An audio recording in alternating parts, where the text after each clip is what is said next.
Сәлем достар, әр апта сайын менің каналымда жаңа рецепттер шығады. Сол үшін менің каналыма тіркеліп қойыңыз.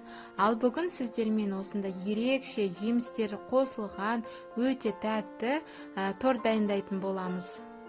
Отқа ыдысымызды қойып, 200 мг су, 100 грамм сары май салып, ерігеннен кейін біраз қасық құм шекер, шым-шым тұз салып, газдың астын жай қоямыз да, үстіне 150 грамм ұнымызды салып, жақсылап біркелкі масса болғанға дейін шамамен 1-1,5 минут аралығында осылайынан араластырып тұруымыз қажет.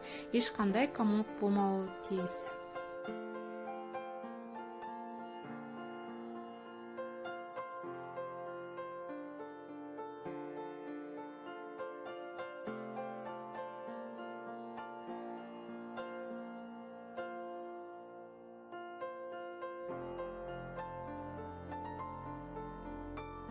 Дайын болған ыстық қамырымызды осылайынан басқа ыдысқа саламыз да, бөлме температурасында суытып алу қажет.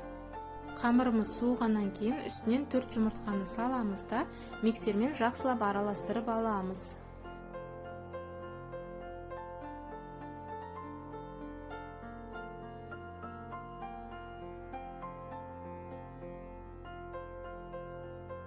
Қамыр осындай қою болып шығады.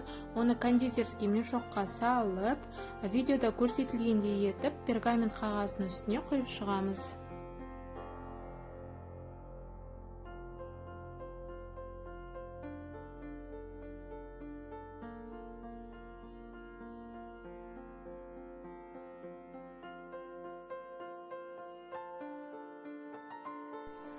Қызып тұрған духовкада 200 градуста шамамен 30 минут аралығында пісіріп аламыз. Кремін дайындаймыз. Ол үшін 150 мг сливки құйып, үстінен 120 грамм сахарный пудра салып, миксермен 2-3 есе ұлғайғанға дейін, жұмсақ ақ масса болғанға дейін, шамамен 3-4 минут аралығында осылайынан араластырамыз.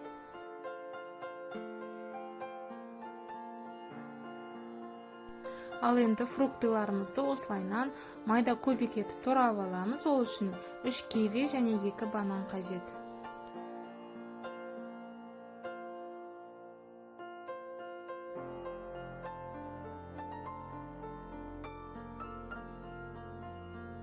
Жаңағы дайындаған қамырдан осындай 3 коржық шықты. Ал енді тортымызды жинайтын боламыз. Ол үшін осы видеода көрсетілгендей етіп, кремді жағып, орталарына кесілген жемістерімізді салып шығамыз. Яғни видеода көрсетілгендей етіп жасап шығыңыз.